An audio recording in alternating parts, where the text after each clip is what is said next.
முயற்சியில நாம் கண்டுபிடித்திருக்கக்கூடிய விஷயங்களும் ஒன்றாக சேரும் பொழுது நம்ம நினைக்கக்கூடிய மறுமலர்ச்சி ஏற்படும் என்கின்ற நம்பிக்கையில் இன்னைக்கு ஐஐடி மெட்ராஸ் இந்த ரிசர்ச் பார்க்குக்கு விவசாய பெருமக்கள் எல்லாம் எங்க இருக்கக்கூடிய பெரியவர்கள் எல்லாம் முயற்சி செய்து உங்களை அழைத்து வந்திருக்கின்றார்.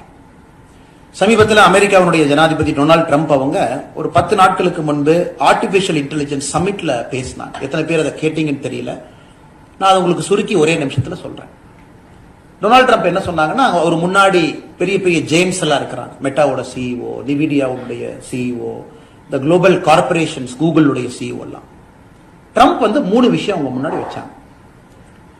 டோன்ட் பில்ட் இன் சைனா, சைனால எந்த பொருளும் செய்யாதீங்க. டோன்ட் ஹையர் இந்தியன்ஸ், இந்தியாவிலிருந்து வர்ற யாரையும் வேலைக்கு எடுக்காதீங்க. இன்வெஸ்ட் இன் அமெரிக்கா, இது நீங்க செஞ்சா மட்டும்தான் நீங்க பேட்ரியாட்டா நான் பார்ப்பேன் அப்படிங்கிறார். அப்பதான் இந்த தேசபக்த அமெரிக்கர்களாக நான் உங்களை பார்ப்பேன். அதாவது சைனால எந்த பொருளையும் நீங்க செய்யக்கூடாது, இந்தியாவில இருந்து வர்ற யாரையும் ஹையர் பண்ணக்கூடாது, நீங்க அமெரிக்கால இன்வெஸ்ட் பண்ணணும் அப்படின்னு.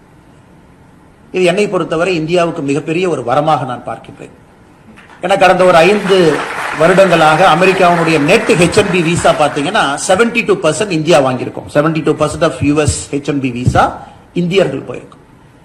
இன்னைக்கு அமெரிக்காவை வழிநடத்தி கொண்டிருப்பது இந்தியர்கள். அது ட்ரம்ப் நினைச்சாலும் நினைக்காட்டியும் அந்த ஹால்ல இருந்த பாதி பேர் இந்தியன்ஸ். அவங்ககிட்ட தான் சொன்னாங்க இந்தியன்ஸ் ஹையர் பண்ணாதீங்க.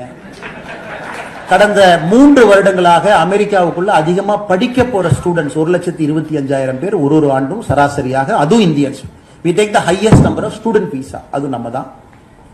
எனக்கு ட்ரம்ப்னுடைய அந்த பேச்சு என்ன சொல்லுதுனாங்க, சைனாவை பொறுத்த வரைக்கும் பெரிய சப்ளை செயின் எக்கானமி, அது எதை வேண்டுமானாலும் செய்யலாம், சீப்பா செய்யலாம், வேர்ல்டு கிளாஸ் குவாலிட்டியில செஞ்சு அந்த பொருளை தூக்கி போட்டுருவாங்க. இந்தியாவை பொறுத்த வரைக்கும் இந்தியாவிலிருந்து வரக்கூடிய இந்தியர்கள் எல்லோருமே எதை வேண்டுமானாலும் செய்வதற்கான மூளை அவங்ககிட்ட இருக்கு. அது நமக்கு டேஞ்சர் அப்படி. சோ இவ்வளவு பொட்டன்ஷியல் நமக்கு இருக்குங்க.